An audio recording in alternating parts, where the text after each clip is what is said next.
दरिद्रदुःखहारिणी सदा विभूतिकारिणी वियोगशोकहारिणी भजामि विन्ध्यवासिनी।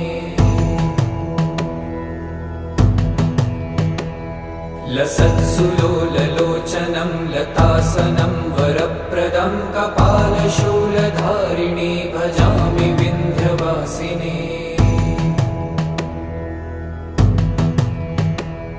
कराब्जदानदाधरां शिवां प्रदायिनी वरावराननां शुभां भजामि विन्ध्यवासिनी। कपीन्द्रजामिनी प्रदां त्रिधा स्वरूपधारिणी जले थले निवासिनी भजामि विन्ध्यवासिनी। विशिष्टशिष्टकारिणी